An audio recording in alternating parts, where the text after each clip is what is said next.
Gracias. Paso a ustedes, queridos hermanos, bienvenidos.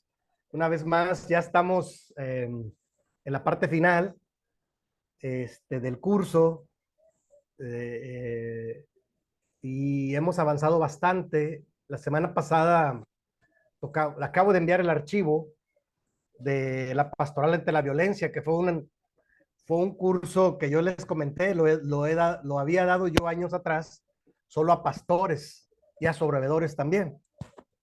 Y ahora pues lo he compartido con ustedes. Es un tema muy fuerte porque toca realidades, pero mi intención es ver las realidades que existen y adaptarlo al asunto de la familia, aunque lo toco, como dije yo, el tema de manera macro, que la violencia es muy generalizada, pero cómo todo eso incide hacia la familia y hablamos bastante del tipo de violencia hacia la familia, intrafamiliar, y suceden muchas cosas, ¿no?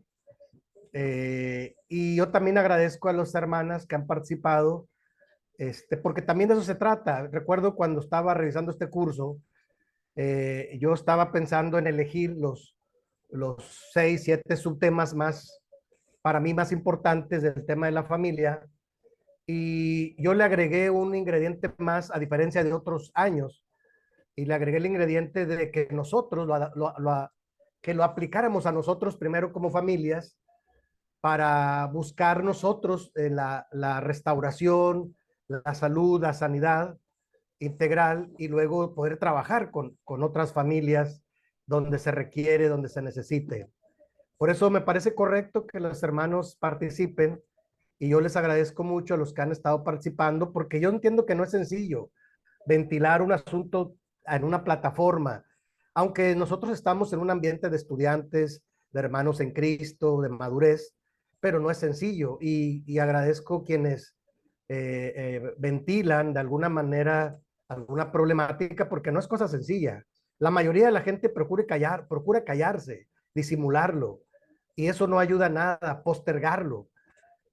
Y es bueno tomarlo de frente el asunto y analizarlo. Por eso yo me atreví a poner un pequeño procedimiento pastoral, tanto de manera preventiva como correctiva, como muy generalizado, porque cada caso es diferente. Eso es lo que yo quisiera decirles.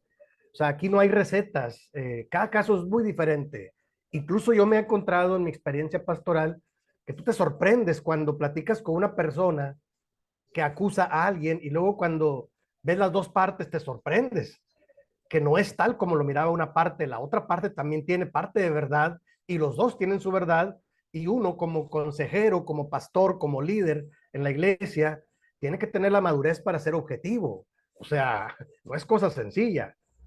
Y son cosas que yo insistía en la sesión pasada, no deben pasar, son cosas que no deben pasar, pero suceden. ¿Por qué? Porque la naturaleza humana incide. Yo ponía ahí en el archivo, ¿no? Les acabo de enviar para que lo suban a la plataforma y lo puedan revisar una vez más.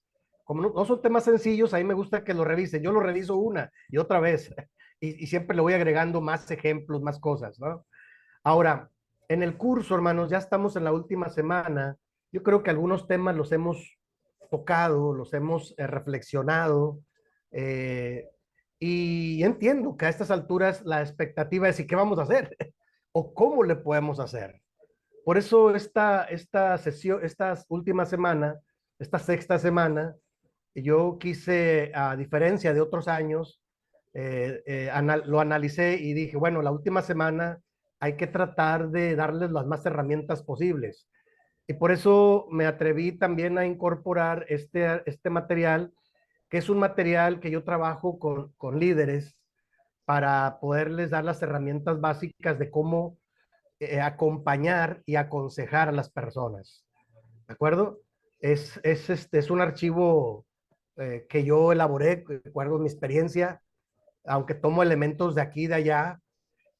Vamos, no está en un libro tal cual. Yo procuro leer mucho, escuchar mucho, analizar mucho y luego reescribir, elaborar, adaptar, para que no sea nada más, como dicen hoy en día, copy-paste, porque muchos se acostumbran así, está bien, ¿no? Pero yo tengo, gracias a Dios, la posibilidad de estar en una etapa de orar a Dios, de reflexionar, de meditar, de pedir la dirección de Dios. tener el tiempo para escribir y decir, a ver, esto ayuda, esto no, esto es repetitivo, esto sí puede aplicarse. Tengo, bendito Dios, esa oportunidad. Y con mucho cariño, hermanos, les voy a compartir este archivo, que para mí es un archivo importante porque es cuando abres el panorama de los que nos enteramos de cosas y luego nos sentimos como, pues, ¿qué podemos hacer ante una realidad tan abrumadora? Bueno, yo trabajé en esto y creo que algo podemos hacer. Le llamo el Ministerio de Acompañamiento y Consejería en Tiempos de Crisis, así le llamé, ¿no? Al archivo.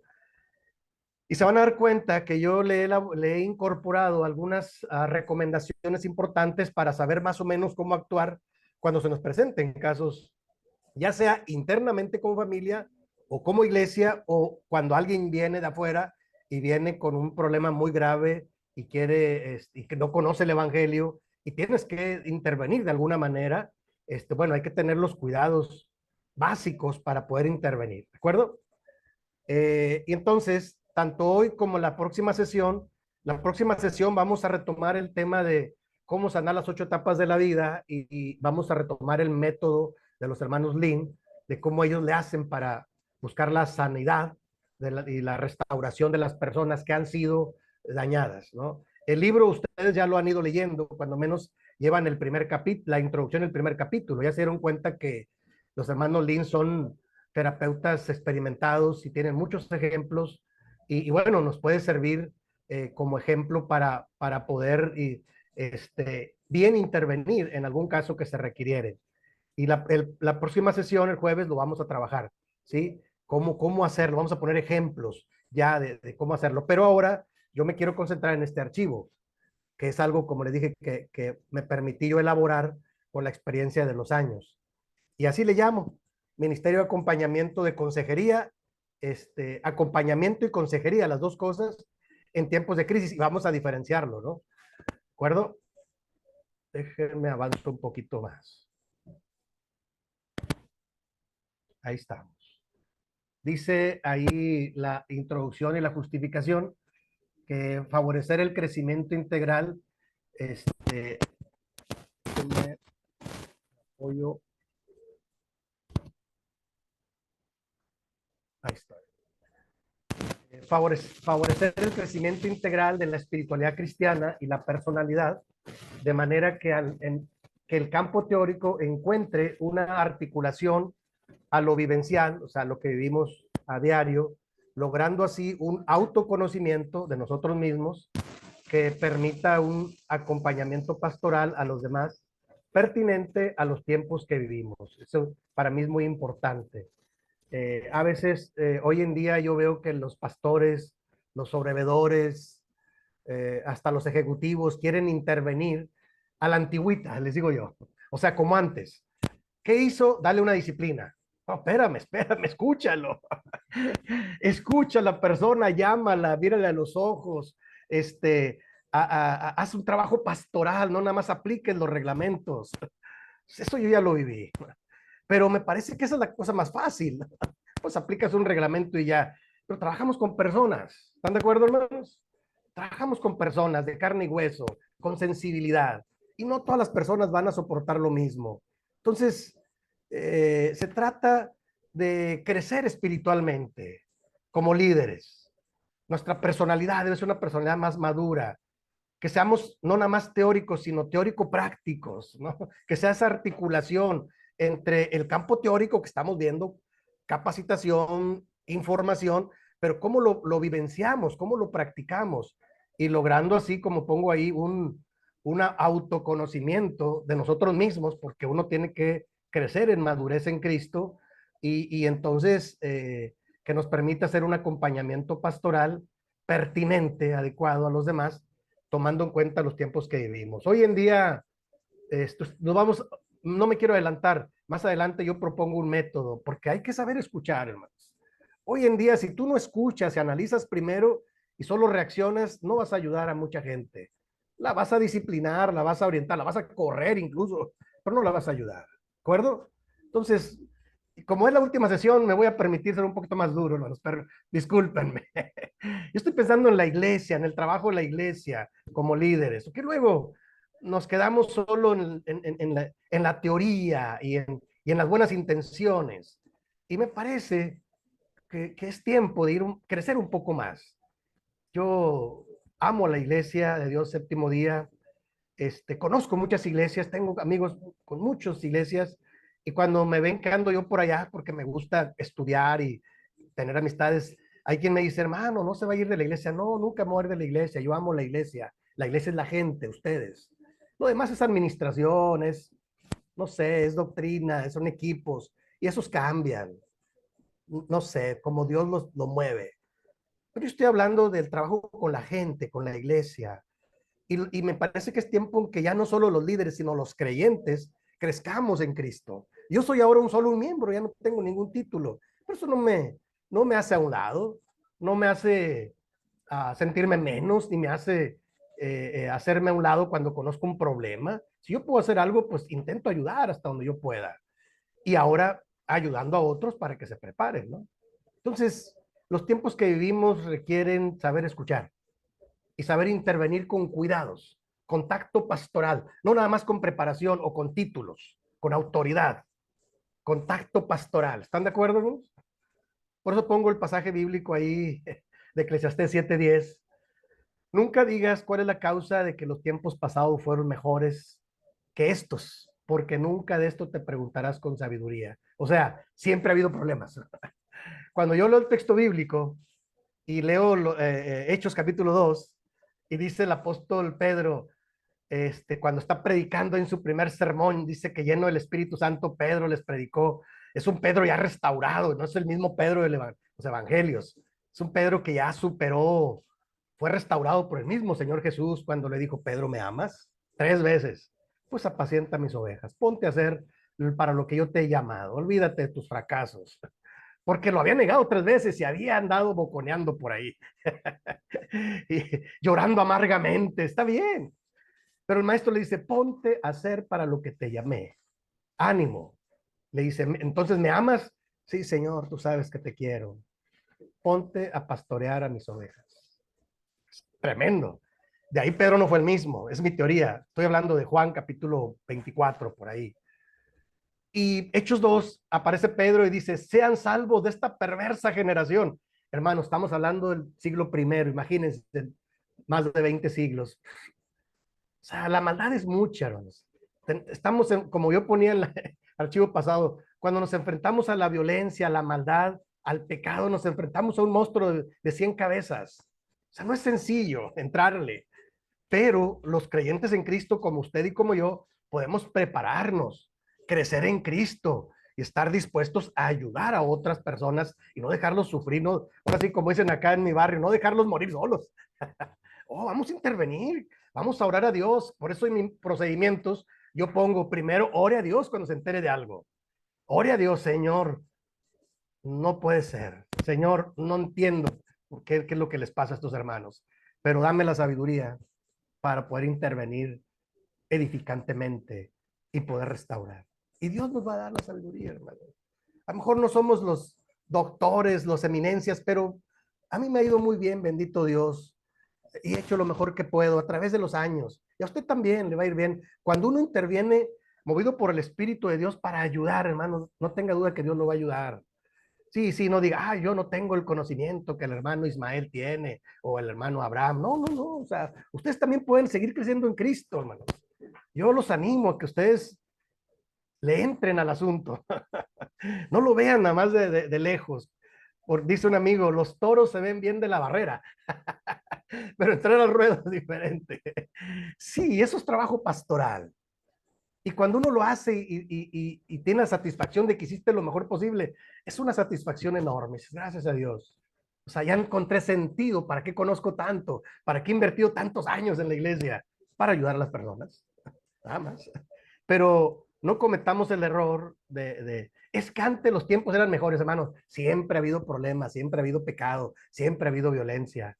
El asunto es que antes no siempre le entrábamos. Es más, sinceramente, yo me encontré cuando empecé a trabajar en la administración con que había pecados muy bien ocultos, muy bien disfrazados.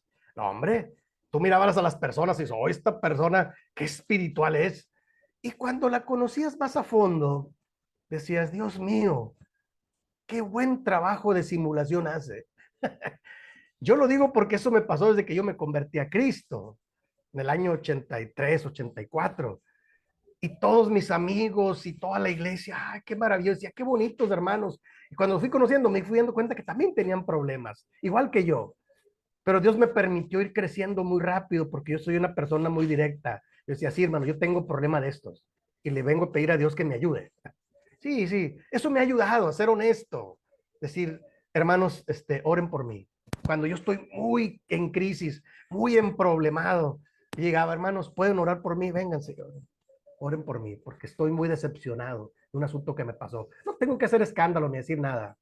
Y la comunión y el acompañamiento de los hermanos, sin necesidad de involucrarlos, fue bendición, sobre todo los más maduros. Por eso yo me atrevo a compartir esto, hermanos. O sea, tenemos como creyentes un ministerio de acompañamiento y consejería en tiempos de crisis, aunque no tengamos el título. Y los que tengamos el título, hermanos, con más razón, no lo podemos evadir.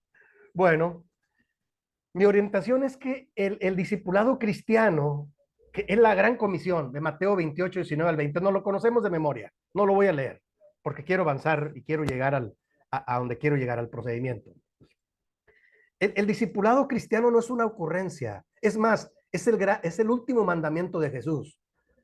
Jesús dijo, toda la autoridad me es dada en el cielo y en la tierra, es un Jesús resucitado, por tanto, vayan y hagan discípulos, o sea, disipulen, bautizándolos para que tengan la experiencia de un nuevo nacimiento y enséñenles que guarden todas las cosas que yo les he mandado. O sea, ayúdenlos a crecer, pero no van solos. Aquí yo voy con ustedes todos los días hasta el fin del mundo. O sea, la presencia del maestro nos alienta. Y yo me he encontrado muchas veces con que ahora nadie me apoya.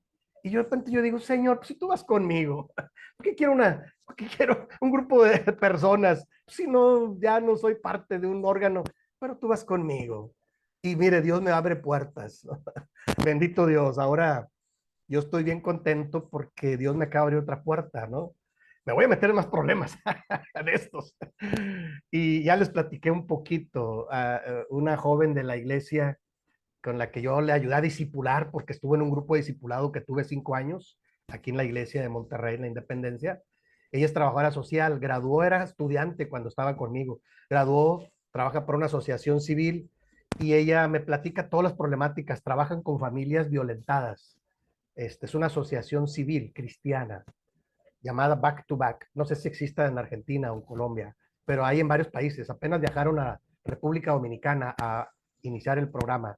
Entonces ellos trabajan con niños y adolescentes que fueron golpeados, abandonados, abusados, los recogen a través de la Procuraduría, a través del DIF, en una asociación civil con un gran apoyo de iglesias cristianas de Estados Unidos, y los pastores, los líderes son pastores americanos, y entonces trabajan ahí y apenas fui a un curso sobre trauma, cómo se trauman los niños, con qué situaciones y cómo funciona el cerebro, y me gustó mucho, estuve ahí varias horas y después me entrevistaron. Y pues yo les dije lo que yo he estudiado, lo que yo he hecho, lo que yo sé. Y la líder, la jefa, dicen ellos, me entrevistó y me dijo, pastor, necesito que nos ayude. Tenemos un grupo de parejas que tienen niños en adopción temporal y como no avanza el aspecto legal, tienen más de 2, 3, hasta 5 años con ellos y están agotando. ¿Cree que podamos hacer algo? Claro que sí. Le dije, mire, vamos a tocar esto, esto. Y le dije, creo que se puede. Y ella, hasta vi que respiró, dijo, apóyenos, apóyenos. Sí, claro que sí. Y entonces me estoy incorporando a esa asociación civil, ese ministerio. Dije a mi esposa, mira, bendito Dios, en la iglesia parece que ya no me quieren ocupar, ya no me quieren dar títulos o puestos. No es necesario, pero en esta asociación civil le digo, vamos a seguir siendo miembros, vamos a seguir asistiendo a la iglesia, pero el trabajo que a mí me encanta hacer, como este que ustedes me delegan aquí en Seminario Argentino, yo lo agradezco mucho, me dan chance de hablar, de opinar, cosa que de repente veo que ya no quieren que haga, porque pues yo pongo el dedo en la llaga, ¿no? Pero me están llamando y probablemente en un futuro me contraten porque es trabajo con niños, es trabajo con los padres golpeadores, es trabajo con el equipo que atiende a ellos. Y le dije, con todo gusto, hermano, yo le entro. No voy a meter en un problemón social, pero me encanta el trabajo, porque esto es discipulado. Es la gran comisión, hermano. La iglesia debe estar concentrada en ser discípulos, desde tomarlos en el pecado, bautizarlos, enseñarles que crezcan. Esa es una bendición. Y no estarle dando vueltas nada más a las cosas en las iglesias. El discipulado cristiano es prioridad. O sea, no pueden evadir, no podemos evadirlo. Y también pongo hacia abajo, tiene que ver con identificar los dones y los ministerios. ¿Cuáles ministerios? De oración, de evangelización, de predicación, de educación cristiana, etcétera. O sea, después del discipulado, tienes que organizar a los hermanos de acuerdo al don que ellos tienen, formando ministerios, o la iglesia se organiza en base a ministerios. Es algo que yo he propuesto por años y no me quieren hacer caso, pero bueno, andan haciendo ahí detallitos de reformas, cambiar nombres aquí. Pues eso se hace. No, esto es trabajo de fondo y trabajo sustentado en el texto bíblico, pero bueno, ahora entiendo por qué luego ya no me invitan. No importa, yo lo digo de buena fe, no es para criticar a nadie, es para que crezcamos y avancemos. Y dentro del discipulado cristiano y de estos dones está el ministerio de acompañamiento y asesoría, ¿de acuerdo? O sea, ahorita vamos a las herramientas. Bueno, es muy importante esto, porque ese es el pan de cada día afuera de la sociedad y en la iglesia. Ahora, si hablamos solo de acompañamiento, ¿cuál es el proceso de acompañamiento natural? Y yo lo sustento en el pasaje bíblico de Juan 10:10. ¿Qué dice Juan 10:10? El ladrón no viene sino para hurtar, matar y destruir, para hacer maldad, hablando del maligno. Son palabras de Jesús. Y Jesús dice, y yo he venido para que tengan vida y para que la tengan en abundancia, en plenitud, integral. Eso es lo que Dios quiere para los creyentes. Y a veces los creyentes vienen bien golpeados. Entonces, el proceso de acompañamiento, yo lo desgloso, espero que se alcance a ver la flechita ahí. Están tres momentos, me parece, que tenemos que tenerlos muy claros. Superar el pasado, o sea, ayudar a las personas a superar el pasado no es sencillo. Tienes que acompañarlos, tienes que escucharlos. Lo vamos a ver un poquito más adelante. Pero tenemos que tener claro que hay que ayudar a la gente. Como dice el apóstol Pablo allá en Corintios, si alguno está en Cristo, nueva criatura, es una nueva criatura. Y luego agrega, las cosas viejas, el pasado, ya quedó atrás.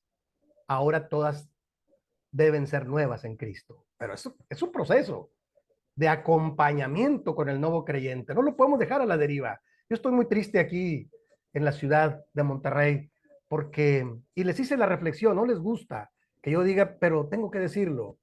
Les digo, hermanos, yo trabajé a nivel nacional. Estoy muy preocupado por la iglesia local porque se bautizaron otros tantos hermanos. Pues Dios es bueno y Dios usa a los evangelistas y usa lo que Dios quiera usar para tocar el corazón de la gente. Digo, ese no es el problema.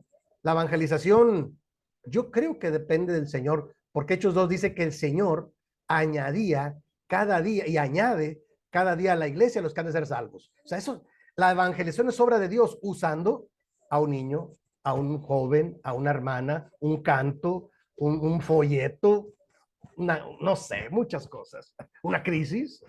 O sea, Dios es el que toca los corazones. No la creamos que nosotros, yo evangelicé a tantos. Me dijo una vez un hermano, le hice la broma, me dijo, yo convertí a esas personas.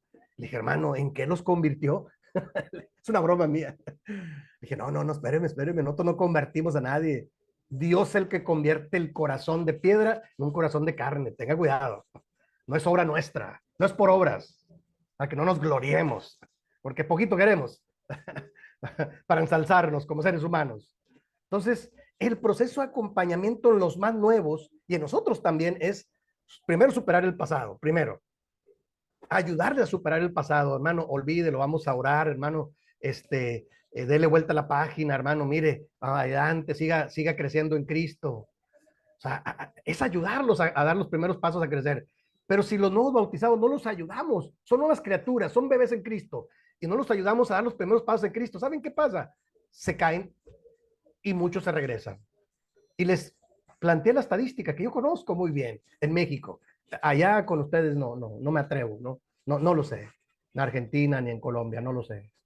Pero en México, cuando yo estuve en la administración a nivel nacional, Dios es tan bueno que bautizábamos ya en el último año que yo estuve más de 2.500 hermanos a nivel nacional en todo el país, 17 distritos,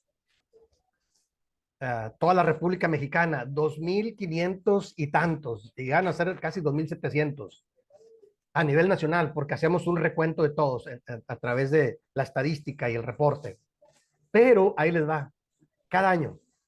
Pero cada año perdíamos un número parecido a ese. ¿Cuántos dejaron de tomar la cena? A diferencia, la cena del Señor, a diferencia del año pasado. Yo me encargaba esa estadística. Pues más o menos como 2.400, 2.500 hermanos ya se fueron de la iglesia. Oh, Señor. O sea, no avanzamos mucho. Como dice aquel famoso escritor del libro, dos pasos, no, tres pasos para adelante y dos para atrás. O sea, nada más dimos uno. Porque, porque descuidamos. Y bueno, hemos hecho intentos, pero yo creo que eso pasa cuando no tenemos programas de discipulado efectivos, eh, cercanos, eh, cuidados. Y luego hacemos programas de discipulado. Vamos a discipular de estos 2.000, van a ser otros 2.000, 2.500. Y luego hacíamos la suma y le dije a uno de los expositores, hermano, con mucho respeto, pero ¿sabe cuánto cuesta discipular? ¿Qué trabajo cuesta discipular a un creyente? No me diga que vamos a discipular a 2.500. No me diga eso. Oh, si cada quien tomamos nuestro... Sí, pero casi nadie toma la responsabilidad. ¿Sabe cuánto me ha costado a mí discipular este grupo? Que yo era pastor y tener aquí este grupo 5 años. Y ya crecieron un poco en Cristo. Tuve que darles el curso de acompañamiento, el de predicación de la palabra, orar con ellos cada domingo temprano, visitarlos en sus casas. O sea, eso es discipulado. Discipulado no nada más es información, es la parte formativa, la formación. El maestro así lo hizo. Iba con los discípulos y le decía, ¿qué venían discutiendo por el camino? Platíquenme.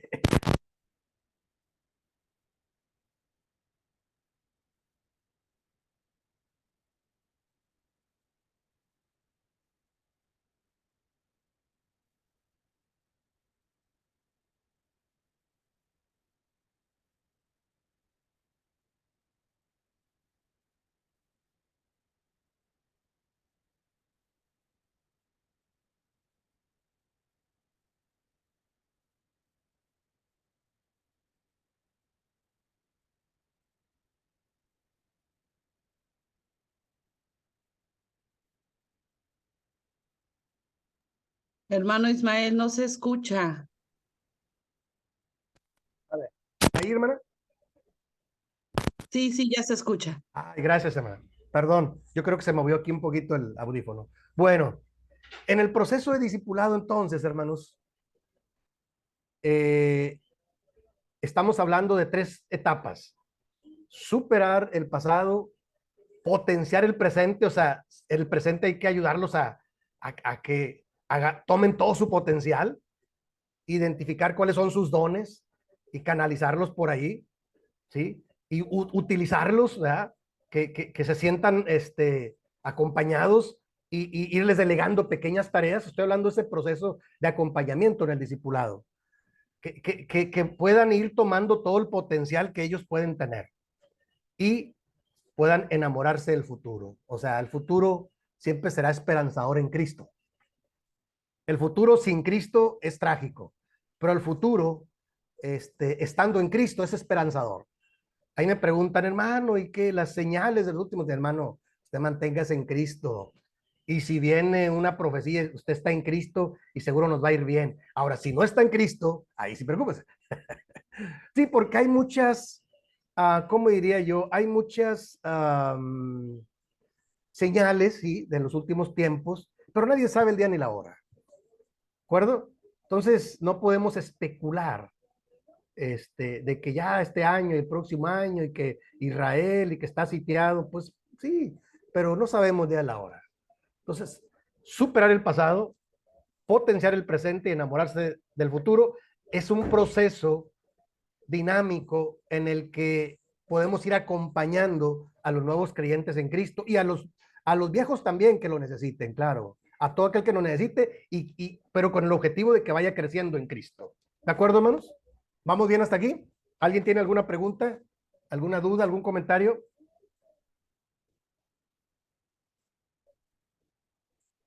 ¿Cómo ven? Muy bien, mi hermano, muy claro. Ok. Espero en Dios que lo puedan utilizar a medida de sus posibilidades. Yo creo que les va a servir como una buena orientación, porque luego las iglesias, cuando hacen planes, andan divagando. ¿Y qué hacemos primero? ¿Y qué hacemos después, hermano? Es así el proceso. No, hombre, que vamos a darles profecía. Hace poco platicaba yo con un hermano que sé que tiene grandes problemas familiares, ¿no? Su hijo se fue a vivir con una persona y se quiere cambiar de iglesia y bueno, estaba. Entonces le pregunto al papá, que es un miembro de la iglesia de muchos años, de acá de por Veracruz, está aquí en Monterrey, y le digo, oiga, hermano, yo le ofrecí a su esposa, si quiere, yo los visito, un grupo familiar, así. No, hermano, la profecía. Ustedes que antes nos daban profecía y si viera como la profecía y que la profecía. Uy, Dios, Señor, Dios mío. Dije, hermano, pero la familia, ¿cómo está? No, hombre, hermano, la profecía. Y me quedó claro que estaba evadiendo el tema. Ya ni siquiera ha ido a la iglesia, ya no quiere colaborar. Pero él está enganchado en que los temas de profecía. No necesita profecía en este momento, necesita el evangelio. Necesita la restauración de él y de la familia. ¿Se dan cuenta cómo un ser humano lo podemos evadir los temas importantes y en disfrazarlos de que no pasa nada? Y ahí nos podemos ciclar y se convierten en círculos viciosos. Ya lo expliqué yo, cómo sea el círculo vicioso y cómo lo podemos romper interviniendo a alguien de afuera. Pero sucede mucho en las iglesias. Eso que les platico fue hace un par de semanas, porque yo acudo a la iglesia en las tardes, ¿verdad? Al culto y sí, el pastor me programa cada mes, ¿no? Bueno, ahorita me pidió en 15 días que yo predique, sí, hermano, me preparo y con todo gusto. O sea, pero yo voy y solo voy a ver porque pues, tienen un pastor dedicado tiempo completo. Pero si alguien se acerca o yo sé de algo, yo me acerco y intento hacer mi. Pero si alguien me pone la barrera, no, hermano, o alguien me dijo, nosotros estamos bien, hermano. No sé los demás, nosotros estamos bien como familia. Cuando yo estoy viendo que tienen grandes problemas, ahí el matrimonio, que se empujan los hijos, los avientan, y que quién los cuida. Y me doy cuenta que en la misma iglesia, estos hermanos son miembros de la iglesia de muchos años, son líderes que tienen títulos en la iglesia. Yo digo, Dios mío, ¿cómo podemos disfrazar y evadir las cosas importantes? Y hasta parece que el trabajo en la iglesia es para sublimar o para disfrazar la realidad que se vive en las familias. Por eso yo estoy en el tema, ¿no? Y este procedimiento los puede servir para acompañar a una persona y ayudarla a crecer en Cristo, que se discipular en términos generales, ¿no? En cada apartado yo tengo en cada apartado qué temas bíblicos se le van dando en cada lado. Claro, yo lo tengo ya desarrollado porque yo trabajo así, no trabajo a la deriva.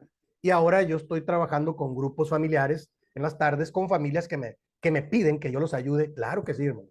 Vamos ahí. Pero con este procedimiento, no a la deriva, no temas aislados, no, porque no avanzamos.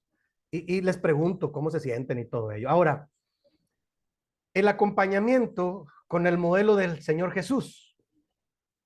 O sea, el Señor Jesús, hermanos, dice uno de los grandes escritores como don Jorge A. León. Yo tuve la bendición de conocerlo en un curso que en la Ciudad de México, cuando estudié psicología pastoral. Pues su gran libro, ¿verdad? Primero, Psicología Pastoral para todos los cristianos. Claro, yo me lo bebí cuando lo conocí. Y tiene otros más, tengo varios, como 3, 4 libros de él. Es un hombre, era un hombre, ya duerme en el Señor, hace algunos años ya duerme en el Señor. Y hay uno de los libros que él recomienda donde habla de Jesús, creo que es en el libro primero, en el Psicología Pastoral para todos los cristianos. Él habla de Jesús como el modelo del mejor terapeuta, el mejor acompañador, el mejor potenciador, el mejor discipulador. Claro. Y pone muchos ejemplos bíblicos. Claro que sí. Y yo rescaté algunas de las herramientas básicas, hermanos, herramientas básicas para el acompañamiento que les puede servir, hermanos. Como dije, porque debemos tener un poco de procedimiento, debemos tener un poco de estructura para hacer el trabajo, no la deriva, hermano. No me gustan los pastores que se van a la improvisación, van improvisando cada sábado, ay, cómo va saliendo. Y digo, cuando se necesita está bien, pero qué tragedia cuando el pastor no tiene visión pastoral y no sabe para dónde llevar a la iglesia. Yo digo, oh Señor, pues si no sabe que pregunte, ¿no? Y no sabe que pregunte. Pero bueno, por eso yo me atrevo a compartir este tipo de cosas. Algunas veces me han permitido trabajar con pastores, otras no. Hay pastores que no les gusta escuchar. Y bueno, yo se los comparto a ustedes con mucho cariño y les va a servir a ustedes si en algún momento lo pueden plantear ante reunión de líderes, no sé, de ministerio. O sea, con toda confianza. Son cosas que están en la práctica, que yo he aprendido en la teoría y los he utilizado en la práctica, claro que sí. Entonces, este proceso de acompañamiento con el modelo de Jesús es lo que yo propongo, ¿sí? Son herramientas básicas. Saber observar, primer círculo. Eso es importante, hermanos. Antes de cualquier cosa, porque cuando estamos así como en la luna, como en el despiste, como en el descuido, pues no nos damos cuenta de nada. Usted puede ir a la iglesia y regresarse y dice, oye, ¿qué pasó esto y lo otro? Tú dices, no me di cuenta de nada.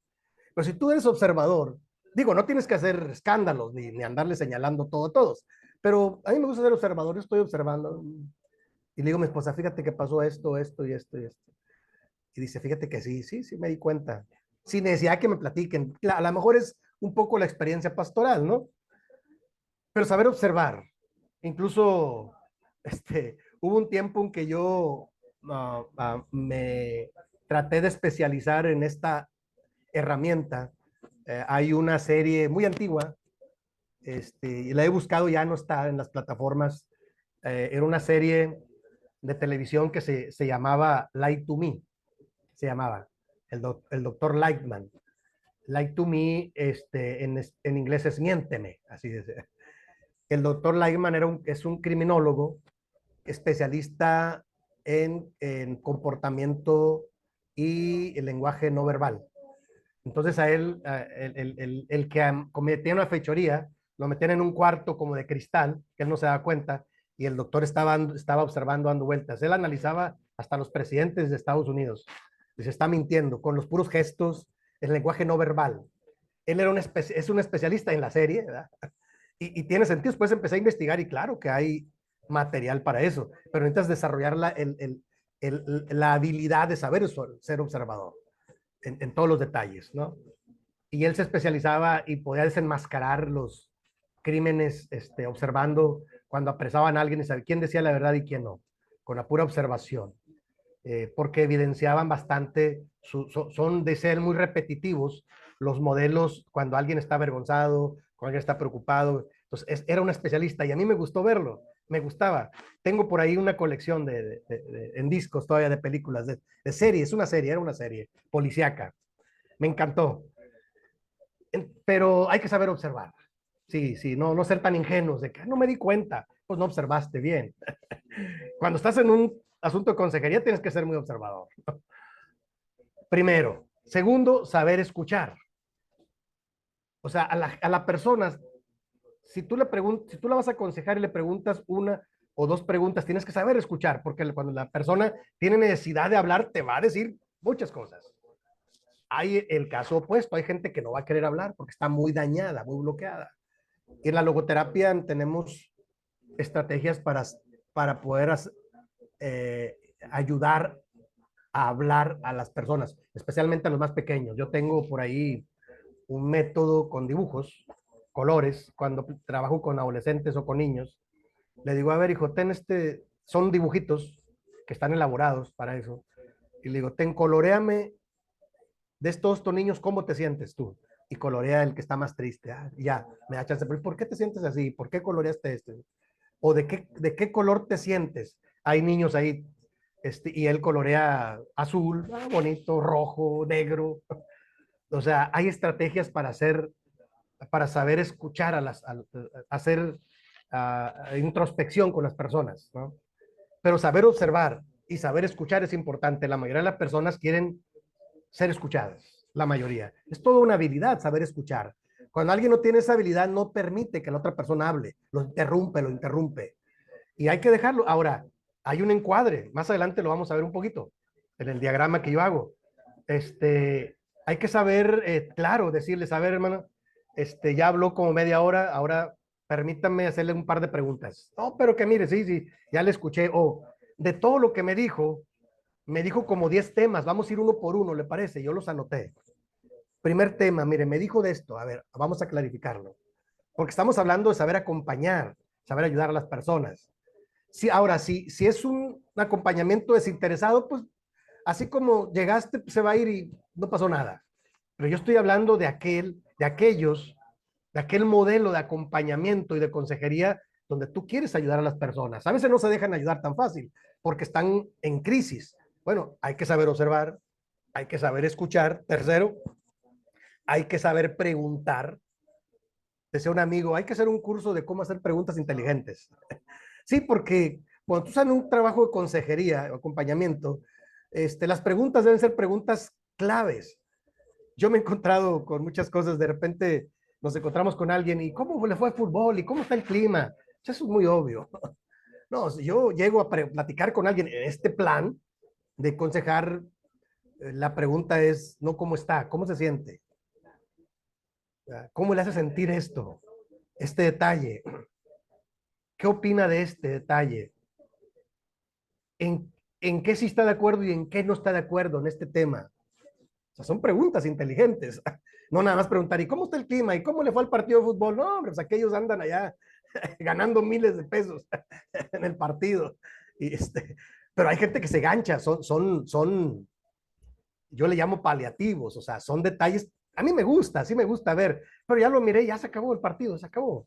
No, de repente cuando alguien está centrado en eso, toda la semana va a ser la plática. No, ya, olvide esa plática, hay pláticas más importantes que eso. Pero bueno, son ejemplos que yo pongo, ¿no? En el proceso de acompañamiento hay que saber observar, saber escuchar, saber preguntar para saber ayudar. Me parece que sería algo triste que no sepamos ayudar y el encuentro que tenemos con alguien no lo aprovechemos para bien. ¿De acuerdo? Ahora, nuestro modelo es el Señor Jesús. Siguiente filmina. Y por eso yo estoy convencido de la pastoral y la metodología sanadora de Jesús ante la enfermedad y el sufrimiento. ¿De acuerdo? Hay un curso, creo que en el curso que yo doy de trabajo pastoral o de la pastoral, les pido que busquen pasajes bíblicos donde Jesús sana y qué método utiliza y cómo le hizo, porque es diferente en todos, porque cada caso es diferente.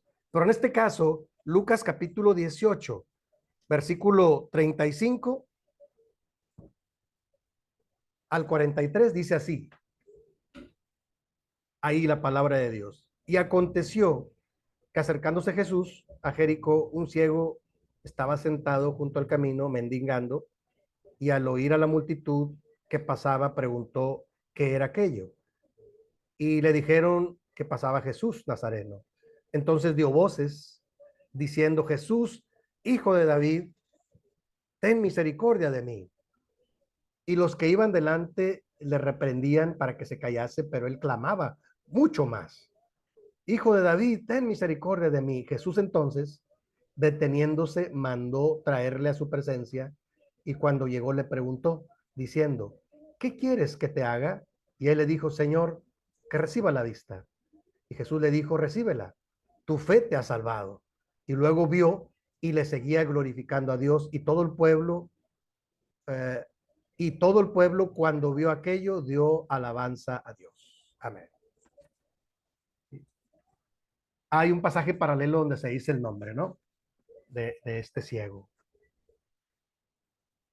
Jesús siempre tuvo una metodología sanadora. Tu fe te ha sanado. Conforme a tu fe te se ha hecho. Hay un momento, hay uno de los pasajes del Evangelio donde un padre de familia le pide por su hijo y le dice, ve, conforme a tu fe se ha hecho. Y él dice, Señor, sí creo, pero ayuda a mi incredulidad, con toda honestidad. Entonces, la pastoral de Jesús fue una pastoral terapéutica. La palabra terapia quiere decir sanar, sanadora ante la enfermedad y el sufrimiento. O sea, Jesús siempre intervino para poder ayudar a las personas.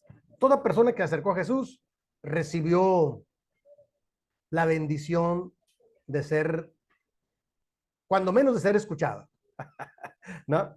Como la mujer samaritana, ¿no?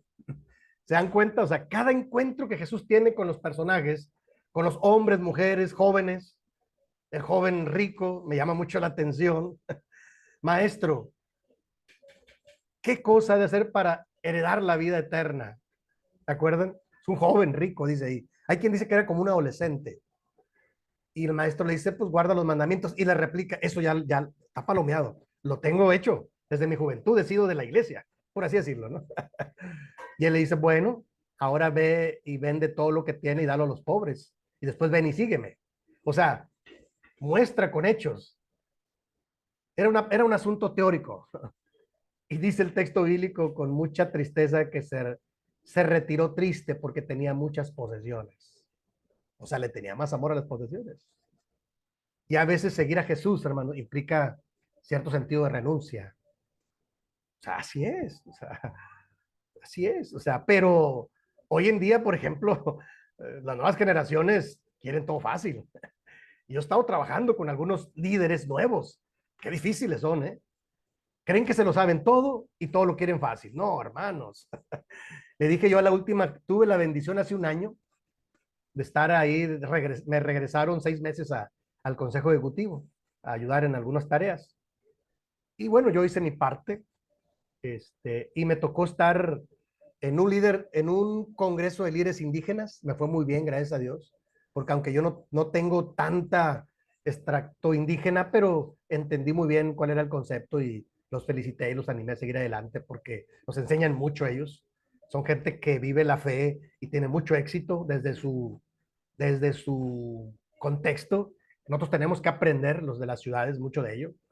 Nosotros queremos todo, todos recursos y queremos tener todo en la mano y ellos lo hacen con lo que tienen, les va muy bien.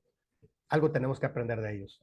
Y el otro evento que estuve grande fue la última graduación del seminario de entrenamiento ministerial. Me preocupó mucho que los maestros estaban felicitando a todos y está bien, felicidades pero eran como 5 o 6 jóvenes que iban a ser, estaban enviando de pastores. Yo ya había graduado, yo me reflejé en ellos después de más de 30 años, 33 años, más, ya, yo, yo fui de la segunda generación, esta era la generación 34, algo así, 34, 35. Entonces, y me dieron unas palabras y les dije, hermanos, yo sí los felicito también, como todos los pastores, como todos los maestros y como el director, estamos contentos, pero estoy preocupado porque ustedes van a ir a sembrar si quieren cosechar. No van a ir a cosechar. En algunos casos, si el pastor anterior fue un varón esforzado y la iglesia trabajó, van a recibir los frutos, como dice Pablo, algunos siembran y otros recogen.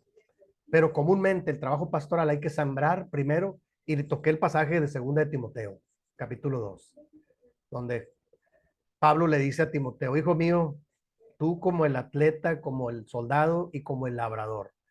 Y el campesino, antes de disfrutar de la cosecha, de los frutos, tiene que sembrar primero. Y les hablé de eso. Y les di un testimonio de cómo me tocó a mí.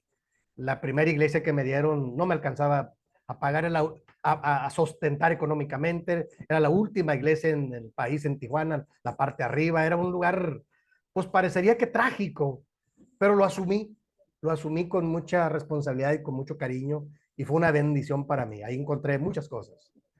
Le dije, no menosprecien a las iglesias, trabajen con ellas. Y fue diferente mi discurso a lo que todos estaban, me pareció que estaban cayendo hasta en la adulación. Y yo estaba muy preocupado por ellos, porque Jesús así lo hizo. Si queremos cosechar, hay que sembrar primero, porque Jesús así lo hizo. Entonces, y trabajar fuerte con la gente, con cariño, con esfuerzo. Me pareció que no estaba muy enfocado el trabajo que estaban haciendo ahí. Pero bueno, son mis opiniones y yo aporto lo mejor que creo para que la gente crezca. Voy a las últimas tres filminas. ¿Qué es esto? Es un procedimiento para el aconsejamiento.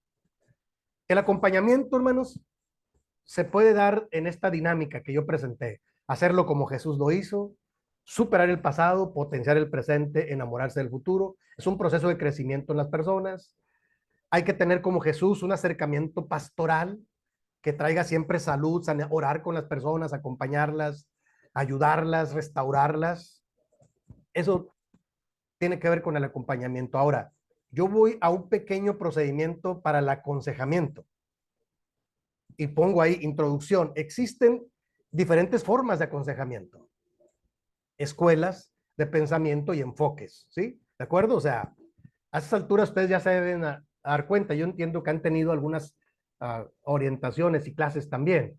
O sea, cada escuela de pensamiento propone la manera de trabajar. Una especialidad en psicología Gestalt. Y platicando con él, dice, no, en la Gestalt, Gestalt significa estructura. Y entonces dice, hay que estructurar a la persona y tienen otra manera. Y yo estudié logoterapia, que es un asunto más de dialogar, de platicar, de acompañar. A mí me pareció que embonaba más con el trabajo pastoral, pero bueno, todo ayuda, ¿no? Tengo otro amigo que es psiquiatra y bueno, él tiene su método. A mí no me gusta mucho porque lo bromeo yo. Le digo, ¿sabes qué? Ten cuidado, no nada más andar empastillando a la gente. O sea, me dijo una vez un psiquiatra que visitamos por un problema hace muchos años. Y dice el psiquiatra del mundo, ¿verdad? No, no cristiano, él, un ancianito. Me dice, no se preocupe, todo sale con un poco de medicamento. No, pues le dije, así le dicen en mi barrio, ¿verdad? Pero le dicen de otra manera, pensé yo. ¿Qué quiere decir? Que cada quien tiene su método y su forma. Por eso pongo ahí que existen diferentes formas de aconsejamiento, de escuelas de pensamiento y de enfoques. El método del psicoanálisis, pues es muy respetable, pero es un método largo, ¿no? Donde el terapeuta a la persona la cita, la acuesta, el famoso diván, y le va haciendo preguntas inteligentes, sobre todo de su infancia, y le va ayudando a sacar pensamientos, escenas, situaciones trágicas de la antigüedad para que salgan de su subconsciente e inconsciente y las traiga a la vivencia real y ayudarlas a entender y a superar. O sea, son diferentes enfoques. Y pongo ahí en la parte baja, con énfasis en la logoterapia, que es la especialidad que yo tengo y que Dios me permitió hacer en la Comunidad Teológica de México, explicaremos el siguiente proceso, ¿de acuerdo? O sea, yo lo que propongo es lo que yo conozco, lo que a mí me ha funcionado, ¿verdad? Es un método de aconsejamiento con base en la logoterapia. Es muy general, es un poco más complicado que eso, pero yo lo he simplificado, ¿de acuerdo? Sí, sí, a mí me llevó 6 semestres llegar a graduarme, ¿no? Yendo 2 días a la semana a la comunidad teológica y cada semana eran 3 horas, 4 horas, 3 o 4 horas. Y el último semestre fue, el último semestre fue grupo logoterapéutico, o sea, hubo que estar en el grupo, ¿sí? Y bueno, a grandes rasgos yo hago un diagrama, hermanos, para simplificarlo. Pude haberlo escrito, lo tengo escrito de hecho, pero yo lo simplifico de esta manera porque todavía tenemos 30 minutos para poderles compartir con mucho cariño esto. La próxima sesión vamos a hablar del método de los hermanos Lim, ¿sí? Porque el tema es cómo sanar. Esta semana es cómo sanar las heridas de la vida, ¿no? Y yo propongo que usemos el método pastoral mente de la logoterapia. La logoterapia es un método psicoterapia breve, es la tercera escuela de Viena, ¿sí? Después del psicoanálisis de Freud y el conductismo de Adler. Víctor Frankl, siendo un psiquiatra, médico psiquiatra, sobreviviendo al exterminio nazi, ¿sí? estando en campos de concentración y mirar cómo aniquilan a toda la familia, él se propone sobrevivir, aunque lo dan por muerto, ahí en las barrancas, allá en la nieve, sobrevive, se repone de esa crisis. Y en El hombre en busca de sentido, su primer libro, él narra ahí su testimonio. Es conmovedor. Pero él se repone y dice que cuando estaba tirado en la nieve, a punto de morir, él se imaginaba, él era un apasionado de dar cátedra. Dice que él se imaginaba en Harvard dando una cátedra a los estudiantes y enseñándoles cómo encontrarle sentido a la vida, a unos momentos más trágicos. Esa es la logoterapia, a grandes rasgos. Y Dios se lo permitió. Y me encantó que dice él que uno de sus anclas, uno de sus motivos para sobrevivir fue tener en la mano un pedazo de uno de los salmos escritos que tenían en un cuadro de su familia. Él, como buen judío, conocía el texto bíblico del Antiguo Testamento y se aferró a uno de los salmos, un escrito de los salmos en su mano. Dice que a veces lo metía a la boca para que cuando lo desnudaban y lo bañaban. Y él lo traía siempre con él. ¿Sí? Y por eso hay uno de los libros que se llama El hombre doliente, donde él propone sanar a través de la lectura de los salmos. Por eso a mí me encanta. O sea, tiene mucho sentido con el trabajo pastoral, la logoterapia.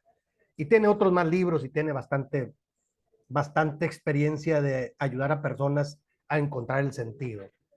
Y yo lo sintetizo aquí. Primer recuadro, un diálogo respetuoso con la persona. Si tú te vas a atrever a aconsejar a alguien, tiene que ser un diálogo respetuoso. ¿A qué le llamo respetuoso?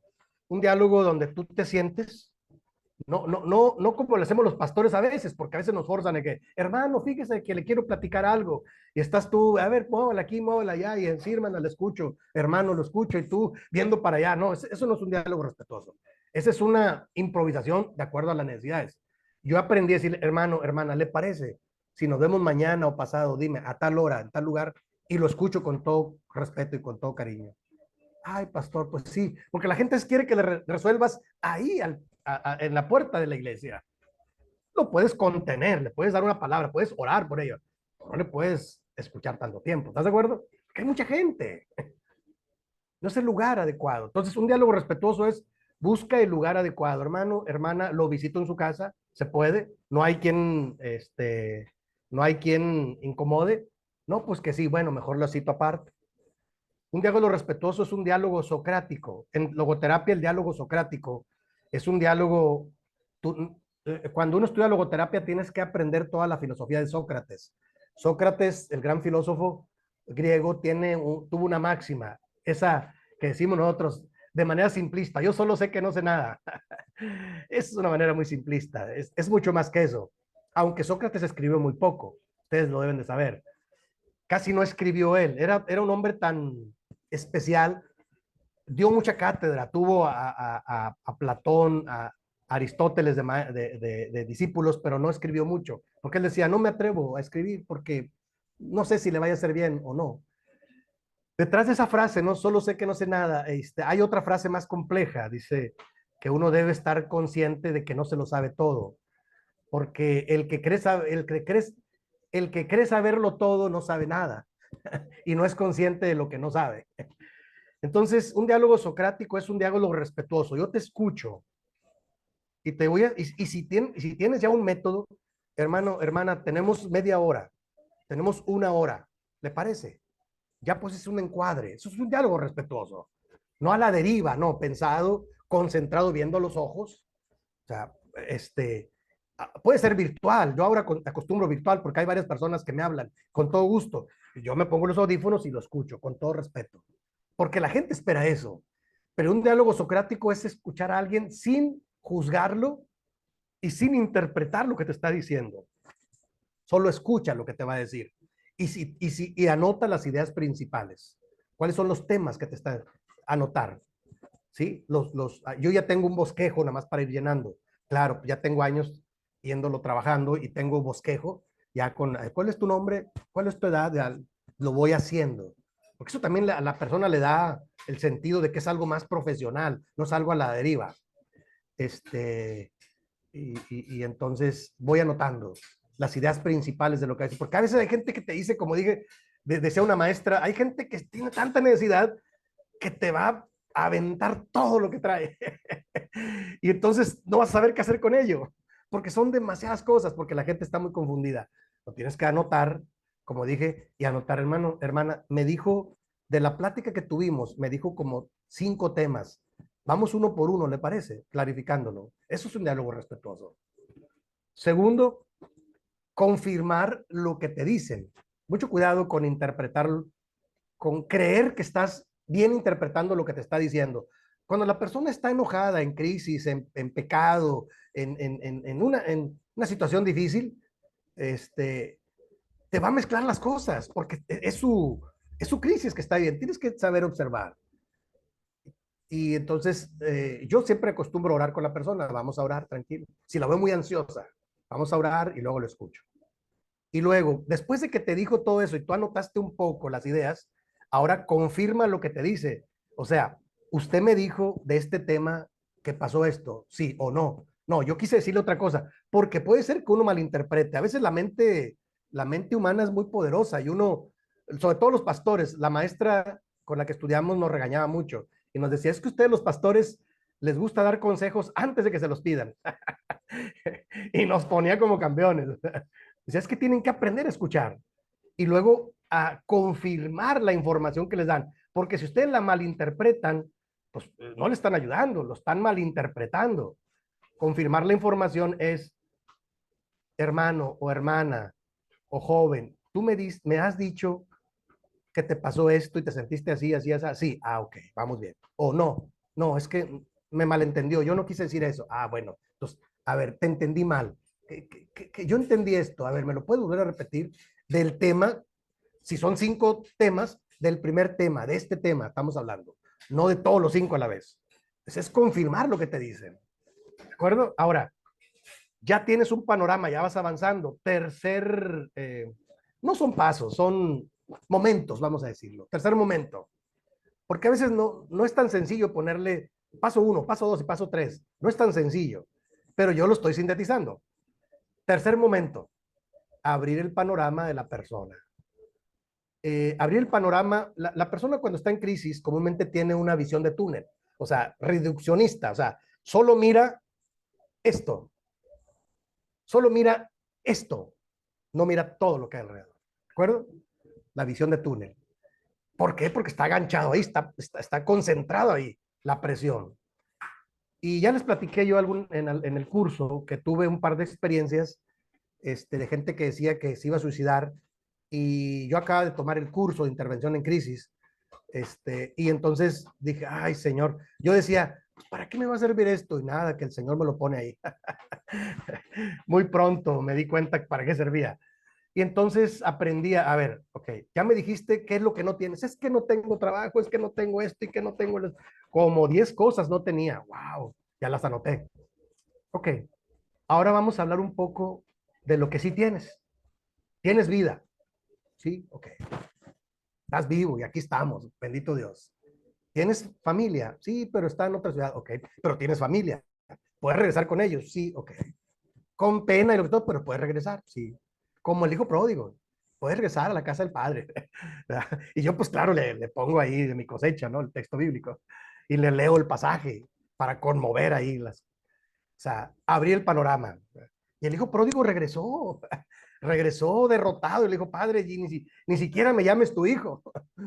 Y el padre le dijo, no, señor, póngale un anillo, vístanlo bien y vamos a hacer una fiesta. Decimos aquí en Monterrey una carne asada, porque mi hijo había muerto y ha vuelto a vivir. Y el otro hijo, bueno, es otra historia, estaba celoso. Pero abrir el panorama, o sea, oye, pero si sí tienes una familia donde regresar.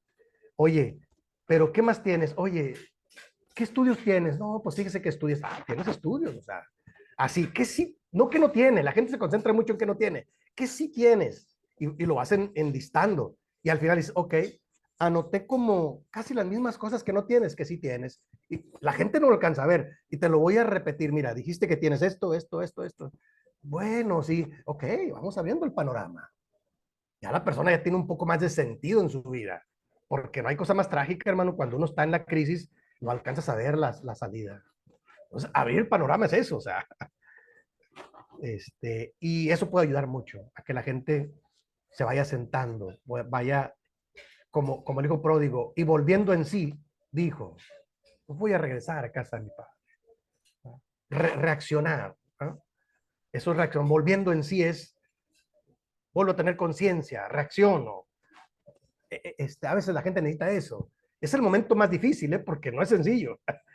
Yo creo que necesitamos, si tú tienes un problema ahí, bueno, tranquilo, tranquilo, vamos a orar para que Dios te abra el entendimiento. Yo también lo he acostumbrado, porque es Dios el que abre el entendimiento, es Dios el que toca el corazón duro de piedra en un corazón de carne. Él lo puede hacer, yo no, pero él sí. ¿Te parece que si oramos? Sí. O sea, si ves mucha crisis, puedes orar en el medio también y continuar, no nada más al principio y al final. O sea, depende cómo esté la situación. Si la situación está muy difícil, pues muy en crisis, puedes usar los elementos cristianos que tenemos por excelencia, que es la oración, la meditación bíblica. A ver, un día le dije a una persona, a ver, lees este salmo, voy al baño, hijo, voy a tomar un receso. Estaba yo muy agotado después de 2 horas, porque me dijo muchas cosas muy fuertes, que, híjole, ¿cómo cargas con eso? Y léete este salmo y escribe qué conclusiones sacas aquí. Lo dejé en mi oficina y yo ahorita regreso. Voy te traigo agua, te traigo agua. Eso ayudó. Ya cuando retomé, ya estaba más tranquilo todo.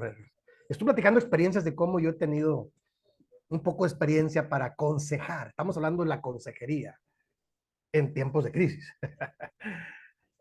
Siguiente momento, preguntarle a la persona cómo le gustaría solucionar este asunto. Hermanos, hermanas, estudiantes, tengamos cuidado de no quererle solucionar la vida a las personas. No le podemos solucionar la vida. Algunas cosas le podemos ayudar, a lo mejor sí, pero no hay cosa mejor que tú le preguntes a la persona y a ti, ¿qué te gustaría hacer por ti mismo? ¿Qué estarías dispuesto o dispuesta a cambiar para que esto mejore? Le dije yo a una pareja que estaban ahí peleando. No, no, pues es que yo estoy bien. Bueno, ¿qué tú estás dispuesto a cambiar y ella que está dispuesta a cambiar? Los dos tienen que cambiar algo. Bueno, así sí, cada quien algo. No, pues ya, bendito Dios, se salvó ese matrimonio. Pero bien difícil, man. 2, 3 sesiones y no se ponían de acuerdo. Estaban en el ego y culpándose unos a otros. Oh, Señor, qué difícil. Y yo llegaba un momento y les decía, ¿saben qué? Tranquilos, vamos a orar, hacemos un receso y nos vemos la próxima semana. Les dejo de tarea que oren a Dios y que lean este salmo cada quien. Yo elegía salmos que les hiciera sentir sentido, pero bien difícil, ¿no? Al final, bendito Dios, este momento funcionó mucho. Preguntarles, ¿cómo les gustaría a ustedes solucionar esto y a qué estarían dispuestos a hacer para salvar su matrimonio? No, no me digan a mí cómo le hacen. Ustedes ¿a qué sí están dispuestos? Bueno, pues yo, ok. No, pues yo a esto, ok. Y lo anoté, lo anoté. Son compromisos de ustedes. Y vamos a orar. Y luego viene, siguiente momento, dar seguimiento dejando tareas. Eso también es muy importante en el acompañamiento y la consejería. Si tú tienes una persona que te confía algo, déjale tareas, déjale salmos, déjale un diario que vaya escribiendo cómo se va sintiendo cada día, porque a veces las personas necesitan tareas para ocuparse en algo, porque parece que no le encuentran sentido, o pues están muy ganchados en un problema, la visión de túnel. Dar seguimiento es importante, no dejarlo a la deriva. Pues, ay, a ver cuándo nos vemos, hermano. Nunca lo vuelves a ver. No, no, hermano. ¿Qué le parece si nos vemos en una semana, en un mes? Le hablo por teléfono para ver si está dispuesto. ¿Te parece? Sí. Ya dejaste la puerta abierta, pero no lo dejemos a la deriva, porque qué cruel, ¿no? Sería, porque a veces las situaciones son muy fuertes. Acuérdense que en el procedimiento anterior, el que yo les hice generalmente, de términos generales, les dije, si el asunto está muy fuerte, ya lo rebasó a ustedes, canalícenlo. ¿Sabe qué, hermano? Lo voy a canalizar con este pastor, lo voy a canalizar con este terapeuta, cristiano, claro. Lo voy a canalizar con este hermano que es abogado, les puede ayudar. Lo voy a canalizar con esta hermana que es médico, que les puede ayudar en esta parte. O sea, si tú ya llegaste a tu top, canalízalo. No los dejes así nada más. O sea, y luego le preguntas a la persona, oiga, ¿cómo le fue con aquella persona que le envié? Porque estamos hablando de un proceso de ayuda y un proceso de discipulado y de crecimiento en Cristo. Y a veces no son sencillos. Dar seguimiento dejando tareas importantes. ¿Qué tareas? Orar, escribir sus oraciones, leer algunos de los salmos, escribir las conclusiones de sus salmos, escribir cómo se sienten, ¿sí? O sea, hay diferentes tareas, ¿no? Oye, de tarea te voy a dejar que vayas con el grupo de jóvenes que van a ir a visitar el hospital, ve con ellos. Tú me dices cómo te sentiste, porque siempre hay grupos de gente en la iglesia que está trabajando. Ve con ellos y luego me dices cómo te sientes. Hay gente que dice, oiga, hermano, me sentí muy bien. Tienen años yendo, hermano, ¿por qué no ibas? No, es que nadie me invitaba. Siempre están los hermanos invitando, pero es que no quería, no podía, no sé. O sea, hay gente en la iglesia hace cosas que son buenas, pero cuando la gente no se quiere involucrar porque no sabe de qué se trata, pero tú le dejas de tarea y luego le preguntas, algo bueno pueden sacar, porque no todo está mal en la iglesia. Hay cosas buenas que se hacen. Y luego pongo una nota ahí, invitar a la persona al autodistanciamiento y a la autotrascendencia. Hermanos, la logoterapia maneja estos conceptos. ¿Qué es el autodistanciamiento? Que yo no nada más me esté viendo a mí mismo, sino que yo me haga un ejercicio de madurez. Tengo por ahí varios dinámicas para hacerlo. En la siguiente sesión les voy a platicar con más detenimiento, pero un autodistanciamiento es como hizo Jesús. ¿Qué dice la gente? ¿Quién dice la gente que soy yo? Le dijo a sus discípulos, ¿se acuerdan? Es un ejercicio de autodistanciamiento, de madurez. Y entonces los discípulos le responden, oye, dicen unos que eres un profeta, otros que eres Isaías, Jeremías, algunos de los profetas. Y el maestro les dice, ¿y ustedes quiénes dicen que soy yo? ¿Recuerdan? Ese es autodistanciamiento, o sea, yo me pongo a un lado, ¿cómo me veo? ¿Cómo me ven? Eso es importante porque cuando la gente tiene mucho ego, nada más está centrada en sí mismo. Entonces todos giran a su alrededor. Es una persona ególatra, nada más se mira a sí misma.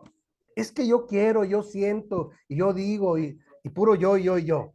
Y no digo que sea malo, a veces tienes que pensar en ti, pero tienes que hacer un ejercicio a veces de autodistanciamiento. A ver, ¿cómo me ven los demás? Eso es autodistanciamiento. ¿Para qué? Para una autotrascendencia. O sea, con la ayuda de Dios vamos a superar esta crisis, este problema. O sea, lo vamos a superar con la ayuda de Dios. Porque el Señor está con nosotros, porque el Señor prometió, o sea, las promesas de Dios. Trascender, ¿sí? Pero que tú pongas de tu parte, ¿sí? No nada más que esperes que los demás te ayuden. O sea, decirle a las personas, ¿qué estarías dispuesto a hacer, a cambiar, a incorporar a tu vida para poder autotrascender? La logoterapia, Víctor Frankl propone el autodistanciamiento y la autotrascendencia porque él hizo el ejercicio de estar solo. O sea, dice, el hombre doliente, es un libro que él escribió. El hombre doliente, él narra cómo a veces no tienes quien te acompañe ni quien te entienda. Tú tienes que ponerte a orar con el Creador y hacer estos ejercicios y Dios te puede ayudar a superarlo. Eso es autotrascendencia. O sea, como dice el salmista, ¿no? Este, cuando habla y dice, bendice alma mía Jehová y bendiga todo mi ser su santo nombre. Él se está hablando a sí mismo. Bendice alma mía Jehová y no olvides ninguno de sus beneficios. Él es quien perdona todas tus iniquidades, el que sana todas tus dolencias, el que rescata del hoyo tu vida, el que te corona de favores y misericordias, el que sacia de bien tu boca de modo que te rejuvenezcas como las águilas. Y la imagen del águila es muy ilustrativa, ¿no? Se renueva con mucho dolor. Entonces, esas 5 cosas, él se dice a sí mismo, como echándose porras, como diciendo, ánimo, alma mía, bendice al Señor, aún porque Él es bueno. Eso es autotrascendencia. Dice Víctor Frankl, hay veces que no vas a tener el apoyo que tú esperabas. Sí, porque a veces el ser humano es descuidado, a veces llega a ser hasta cruel. Y a veces de quien tú más esperas apoyo, de tu instancia superior, es quien menos te lo da. Dices, Dios mío. Pero hermanos, el Señor está con nosotros. Eso es autodistanciamiento y autotrascendencia. Voy a la parte final para después escuchar los comentarios. Puse una pequeña conclusión ahí para este archivo. Dice, las congregaciones deben ser comunidades terapéuticas o sanadoras, será la palabra correcta, que sepan amar con paciencia y bondad mutua. O sea, es recíproco, es mutuo en la iglesia. Son comunidades donde habita el Señor, pero al mismo tiempo imperfectas. Por lo tanto, Los creyentes deben poseer las herramientas necesarias que les permitan acompañar en los diferentes procesos de la vida. ¿Se acuerdan? La gente pasa por diferentes procesos en la vida, tanto a los niños y niñas, porque a veces tienen crisis y no nos damos cuenta o no sabemos qué hacer, como a los ancianos, pasando por los adolescentes, o sea, jóvenes y adultos, para que de manera integral o lo más completamente posibles crezcan en Cristo hacia la madurez espiritual. Ese es el objetivo de este archivo que yo le llamo eh, eh, un ministerio de acompañamiento y consejería en tiempos de crisis. ¿Cómo ven, hermanos? ¿Qué opinan de lo que yo les acabo de compartir? ¿Está fácil? ¿Está difícil? ¿Nos queda de tarea? ¿Qué opinan? ¿Es necesario?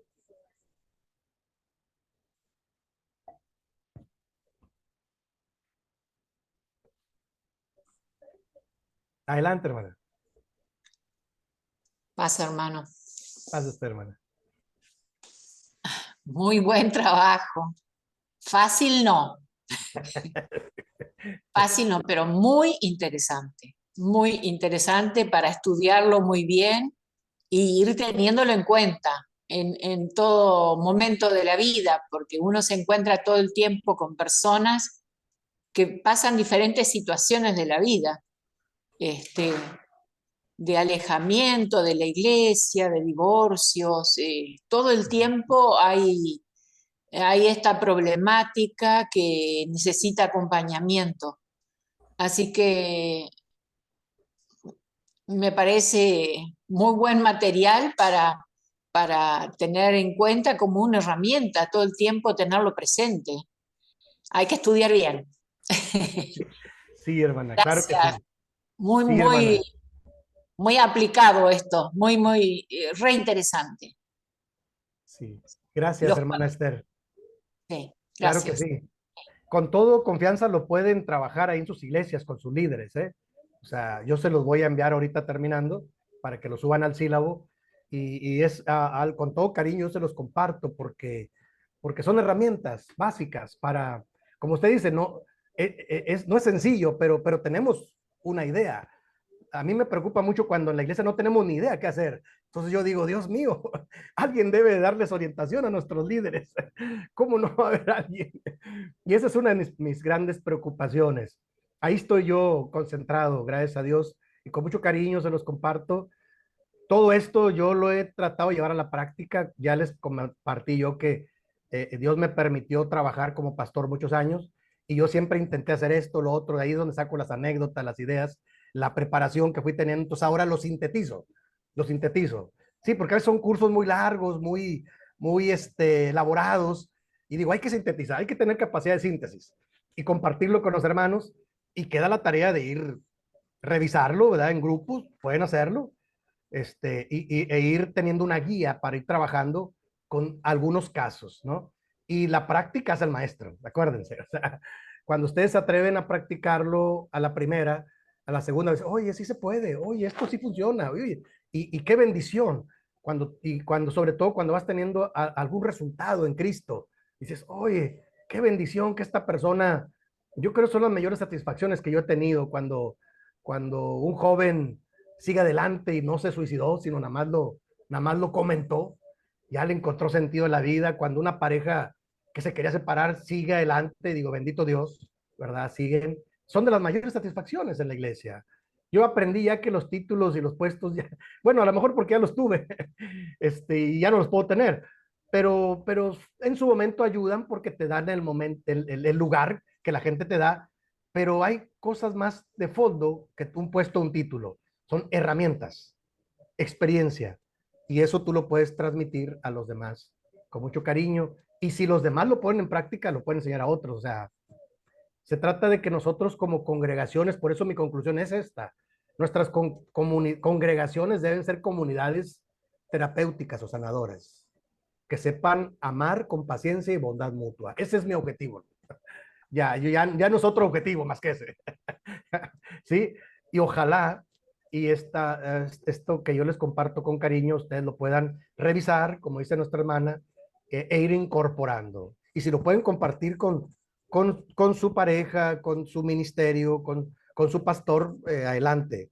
Recuerden que, o sea, todos, si se dan cuenta, no están, aunque yo trabajo temas de diferentes libros e ideas, pero siempre lo digiero y lo presento en términos de la iglesia. Sí, si no, no me atrevo a llevarlos por otro camino, que no sea el camino bíblico, el camino que edifique, ¿de acuerdo? Sí, con esa confianza. Al final por ahí les voy a subir una bibliografía. Ya si alguien quiere seguir estudiando este asunto, adelante, o sea, hay mucho material.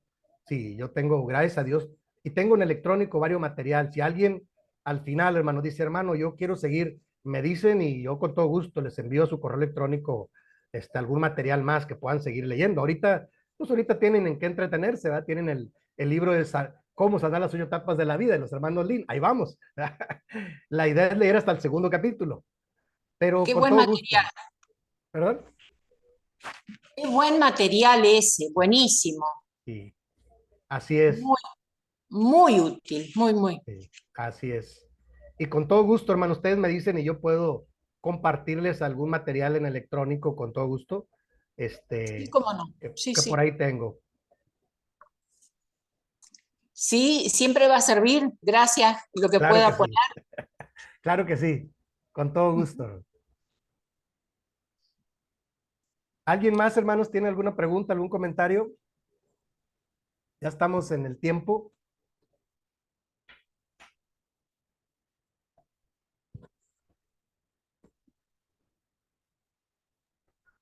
Ya se me durmió aquí mi niña. Sí, Sí, hermana. hermano, excelente la clase y es muy interesante porque hay muchas cosas que a veces desconocemos y que, pues como cristianos queremos hacer mucho, ¿no? Queremos ayudar, pero a veces las herramientas no son las adecuadas. Y en nuestro diario caminar, ¿no? Queremos ayudar a la gente, pero sin esas herramientas, pues a veces lejos de darles ayuda, creo que los vamos perjudicando más.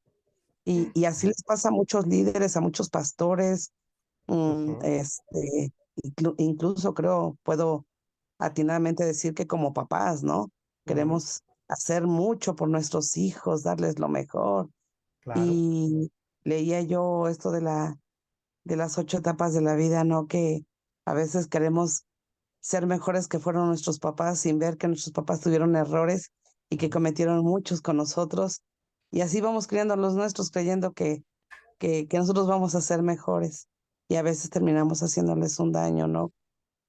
A lo mejor no quiero decir que sea justificado, ¿no? Pero inconscientemente lo hacemos. ujú. Así es. Así es, sí, hermana. Buen comentario de nuestra hermana Esme. O sea, simplemente como padres nos sirve este asunto, ¿no? Porque imagínense encontrarse con un hijo adolescente o un nieto, ahora los hermanos que ya tienen sus nietos, y de repente son muy complicados, son muy complicados. Estas generaciones son muy complicadas. Cuando no quieren hablar, no hablan. ¿Y qué tienes? Nada. ¿Cómo estás? Bien. Acabó el discurso. Entonces, tienes que buscar la sabiduría de Dios y una estrategia para decir, oye, pues vamos platicando. Ya les platiqué yo que con uno de mis hijos, estando en adolescencia, yo tuve que, no andaba tan mal, pero sí estaba tomando algunas decisiones, y lo invité a tomarme un café. Ah, me invitó, sí, me invitó a un café, hijo. Pero mi estrategia era que no, porque siempre quería platicar yo con él, se paraba y se iba enojado. Entonces le dije, siéntese, hijo, vamos a platicar, pida lo que quiera y vamos a platicar, pero le voy a decir lo que yo pienso. Primero lo escucho. Ya, no, que no estoy de acuerdo con esto, no me gusta esto. Ah, sí, hijo, te escucho. Ok. Ahora déjeme, usted me va a escuchar. No, que no, no, siéntese, escúcheme. O déjeme, le digo cuál es mi encuadre, cuáles son las reglas en la casa y por qué. Y fue muy duro, pero sirvió. Ya de ahí en adelante, parece que entendió que había límites y había reglas necesarias que incluían a toda la familia, no era asunto solo de él. Pero a veces lo tienes que hacer. Pero yo no hallaba por dónde, este muchacho, por dónde le doy. O sea, así es. Todos tenemos nuestros retos. Y yo espero en Dios, hermanos, oro a Dios para que esto que yo les he compartido en este curso, todavía tenemos la siguiente sesión.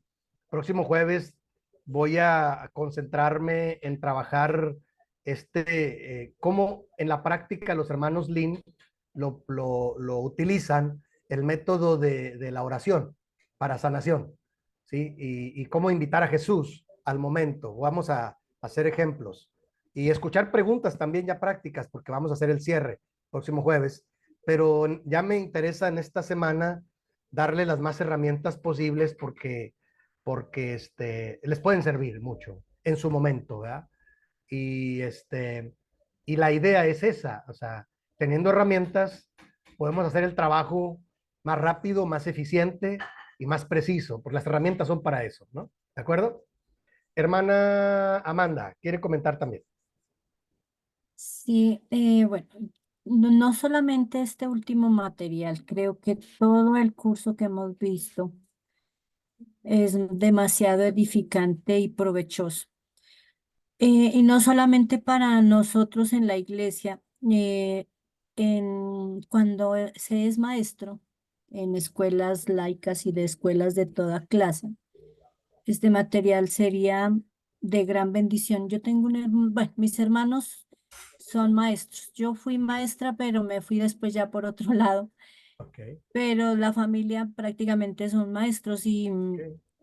y mi hermana afortunadamente es cristiana y como su merced dice, se ha topado con cantidad de muchachitas y muchachos que llegan con tantos problemas que no los hablan, pero el Señor le ha dado discernimiento a mi hermana y muchas veces con un abrazo ya los niños o los muchachos se sueltan, ¿no? Y ha habido grandes testimonios de que los niños o los muchachos han cambiado o por lo menos se desahogan hablando de todas sus problemáticas en casa. Porque Ujú, muchas veces como maestros nosotros no solamente debemos ver que viene un niño a aprender a multiplicar, a sumar o las ujú. matemáticas o la álgebra. Cada niño tiene un contexto de vida en su hogar Así y no es. sabemos con qué problemas vienen. O sea, muchas veces uno dice, pero es que este muchacho molesta y no sé cuántas, y a veces son demasiado indisciplinados, pero no sabemos qué hay detrás, qué tanto está viviendo ese niño en su hogar, ¿no? Qué tantos problemas tiene. Y Ujú, creo que esto sería de gran ayuda si también hubiese, digo yo, en las escuelas y en los colegios, sobre todo en los adolescentes, alguien que les diera a los profesores y a todos los que ayudan a la formación de un muchacho con estos materiales que son muy edificantes y demasiado interesantes. Y del libro, pues yo sí estoy enamorada de ese libro. Es, sí, eh, es que uno se remonta también a su niñez, se remonta claro, a su claro. juventud y ha sido muy de mucha bendición para mí. Qué bueno. Pastor, muchísimas gracias. De verdad Sí, que gracias a Dios, hermano. todo el curso, no solamente pues esta última, no, todo el curso ha sido de gran bendición. Gracias, hermana Amanda. Muchas gracias. Qué bueno. Vamos a ir terminando el próximo jueves, hacemos el cierre y vamos a hablar del libro, porque ustedes tienen esa tarea de ir leyendo, hacer como un reporte. Y me interesa mucho dejar muy claro el método que usan los hermanos Lin como psicoterapeutas cristianos y ver qué es lo que ustedes rescatan de ello y cómo puede ser aplicable a nosotros como líderes de la iglesia, como miembros de la iglesia, como creyentes, para ayudar también a otros. El próximo jueves lo trabajamos, ¿no? Le llamamos, vamos, cómo llevar a la práctica esto que estamos leyendo, ¿de acuerdo? Por lo pronto, yo les agradezco mucho su atención y el próximo jueves, con la ayuda de Dios, hacemos el cierre y escuchamos cualquier pregunta, cualquier comentario. ¿Les parece, hermanos? Sí, hermano, muchísimas gracias. Claro que sí. Pues vamos a orar. Gracias. Bendito Padre, muchas gracias porque tú sigues siendo bueno con nosotros. Hoy te pedimos que tu gran bendición sea con cada familia de las que nosotros representamos. Queremos que tú seas el que trabaje en nuestras familias, en nuestras vidas y el que nos equipes para poder servir y poder ayudar también a otros. En tus manos poderosas nos encomendamos, confiando en que tú proveerás lo necesario, porque te lo pedimos, porque te lo rogamos todo, en el nombre de nuestro Señor y nuestro Salvador Jesucristo. Amén. Gracias, hermanos. Gracias, hermanas. Dios los bendiga. Paz a ustedes. Paz, hermano. Paz, Bendiciones.